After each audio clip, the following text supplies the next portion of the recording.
আসলে জুতায় পিটায় লাত্তি ইয়া করে ফেলতাম আমি। 50 টাকা দামের গজ কাপড় কিনে ঝিলনি মিলনি বানায়া একেবারে পুরা ওই যে যাত্রা দেখছেন, যাত্রাদের মতো করে সব জায়গায় চলাফেরা করে। হ্যাঁ, আর এই জিনিসগুলো বলে নিজেকে ডিজাইনার বলে দাবি করে। আসলে অ্যাডফ কোনো ডিজাইনার না, সে কোনো ডিজাইনার না। সো আমি আপনাদেরকে বি কেয়ারফুল করছি, সে কোনো ফ্যাশন কোরিওগ্রাফার না, সে কোনো ডিজাইনার না, সে আমাদের মিডিয়ার কেউ না, সে একজন প্রতারক। সে আমার ছাত্রীর কাছ থেকে টাকা নিয়েছে 35,000, এখনও সে দেয় নাই। এবং তার আরও পিছনে অনেক কিচ্ছা কাহিনী আছে যারা আপনারা ইতিমধ্যে জানেন। কাঞ্চন হল থেকেও মানুষের টাকা মেরে রেখেছিল, তারপর তাকে ধরে নিয়ে কি করেছে, পরে তারপর ছেলেরা পানিশমেন্ট দিল মতো, পানিশমেন্ট দেওয়ার পর পরবর্তীতে কি করেছে, সে টাকা ছুটিয়ে একজনের কাছ থেকে টাকা 50,000 দিয়ে তারপর তাকে ছুটাইছে। ওইখানে তাকে সাইজ করছে, এর আগেও তাকে সাইজ করছে। অনেক বড় একটা প্রতারক ধান্দাবাজ। আর এই প্রতারক ধান্দাবাজের নামে কোনোদিন আমি আপনাদেরকে বলে দিলাম, আমার সাথে কখনো আমাকে সুদর্শন পুরুষ বলবেন না। সুদর্শন পুরুষ একমাত্র আল্লাহ রাসূল, ও না। আর ওর সাথে কখনো আমার ছবি আপনারা দয়া করে প্লিজ দিবেন না, কারণ ওর জন্য আমার স্ট্যাটাস ডুবে যাচ্ছে।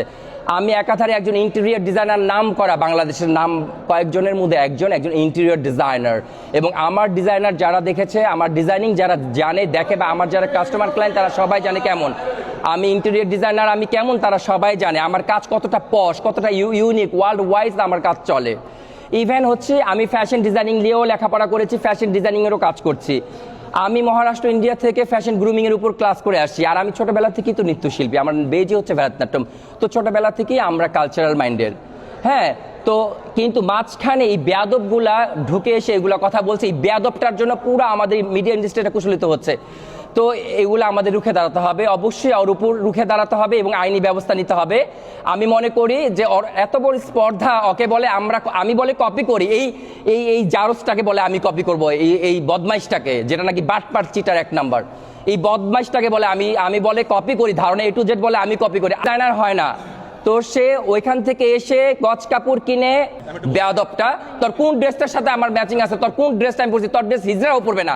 আমি একটা কথা বলি, অ্যাডব, তোর ড্রেস হিজড়ারাও পরবে না, বাইরের কতিরাও তোর ড্রেস পরবে না, আর ছেলেরা তো দূরের কথা। আর আমার ড্রেস, আমার নিজস্ব ডিজাইন করা ড্রেস প্রত্যেকটা ছেলে পছন্দ করে, প্রত্যেকটা নায়ক পছন্দ করে, ফোন দিয়ে বলে রুমি দিও। জায়েদ খান ভাই পর্যন্ত আমার বাসায় যখন এসে বলতে, রুমি ভাই অনেক সুন্দর 2টা ড্রেস আপনি দিবেন। আজকে আমি জায়েদ ভাইয়ের উদ্দেশ্যে বললাম, ওনার উদ্দেশ্য করে বললাম যে আমার যে সিগনেচার ডিজাইন করা ড্রেস এবং আমার যে শেখানো পদ্ধতি, আমরা পদ্ধতিগতভাবে শিখে আসছি, পদ্ধতিগতভাবে শিখাই।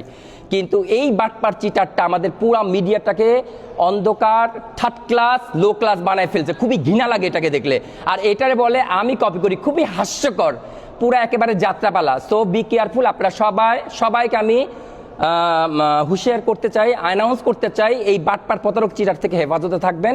আর এই বাটপার চিটারে বলে আমি কপি করি, ও মাই গড, আমার মানে হাস্যকর লাগতেছে ভাই। আপনারা সারা জীবন দেখবেন আমার ডিজাইন, আমার ড্রেস আর এই ড্রেস এক আকাশ পাতাল পরিমাপ। আমি আমার মতো চলতে পছন্দ করি, আমি করি, ঠিক আছে। হ্যাঁ ভাইয়া, আমি একদম